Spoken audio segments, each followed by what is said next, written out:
For over a half a century, historian and professor Avigdor Shachan has dedicated his life to finding and meeting descendants of the 10 lost tribes of Israel. In part one of our special series, Dr. Shachan explains the history of how the tribes got lost in the first place and why millions of descendants are living today in modern-day Afghanistan, India, China, South Korea, and even Japan.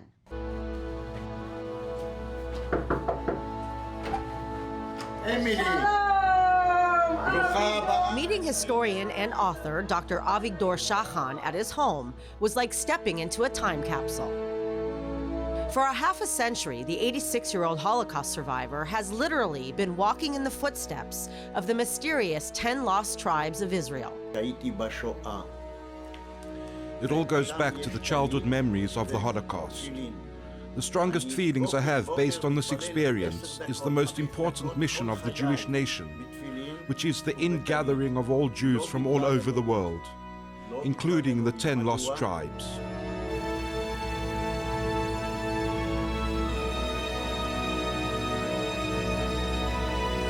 A complicated journey that started in Israel after the death of King Solomon.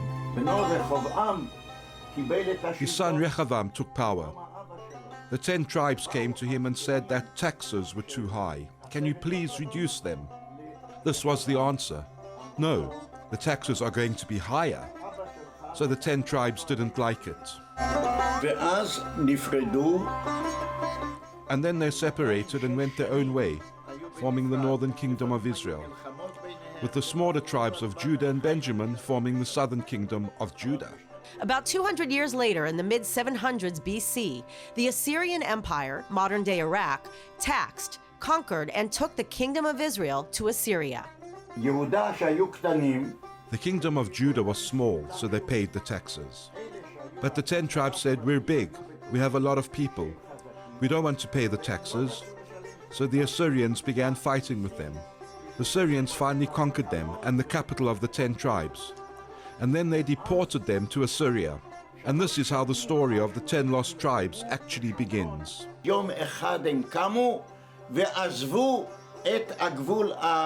Assyrians put the 10 tribes along the eastern border, with warring nations on the other side. The tribes were very upset about it. Not only did you expel us from the land of Israel, but you're also using us for your wars. They decided to leave. They started their big journey. The first destination, Afghanistan. There I found a lot of symbols and met different people, professors, priests, lay people, even business people, who all carry the names of the 10 lost tribes. Then I understood all these people, even if they look like Muslims or Christians, they are the descendants of this lineage. They gave in Afghanistan a name meaning foreign land, Hazara in Hebrew. The 10 lost tribes spoke 2 languages, Hebrew and Aramaic. They built a city and named it Kandahar, which in Aramaic means, this is the mountain.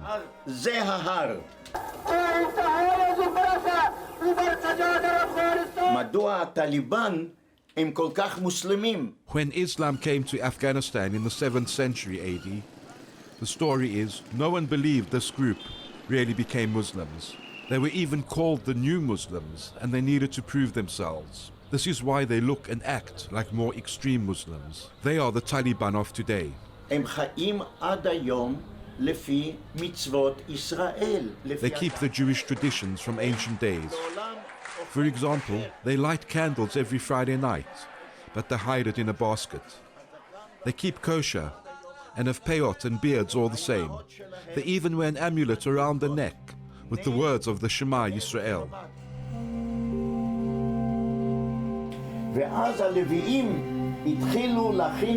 The priestly Levites living among the 10 tribes formed a plan for everyone to return to Israel. They knew the world was round. They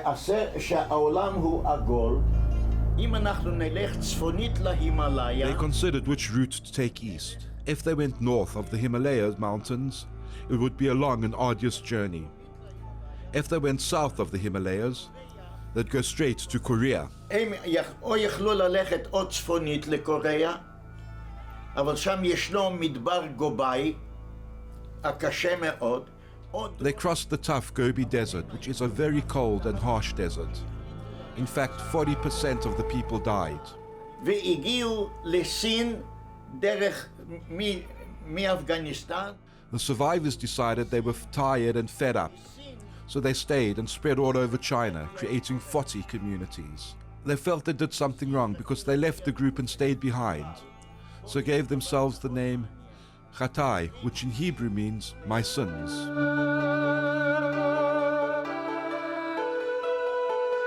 זה בית מקדש שהם גם בנו בסין, בעיר קייפנג פו.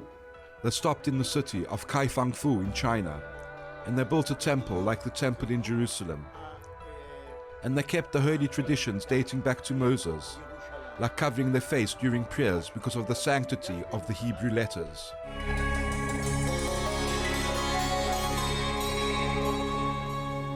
חלק גדול נשאר בהודו, אבל חלק אחר הגיע עד צפון קוריאה, עד קוריאה.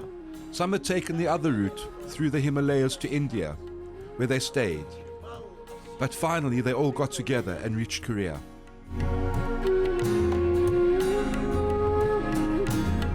From Korea and China, they brought with them Buddhism.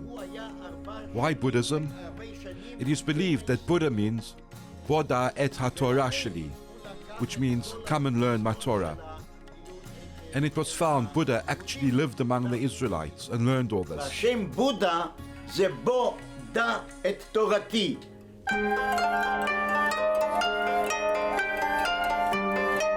זה כתוב שם ושיננתם, אז זה בא מ"ושיננתם", שינטואיזם. The second religion is called Shinto. Shinto is based on the Hebrew word Vashinatem, which means and you shall repeat. שכתוב ושיננתם.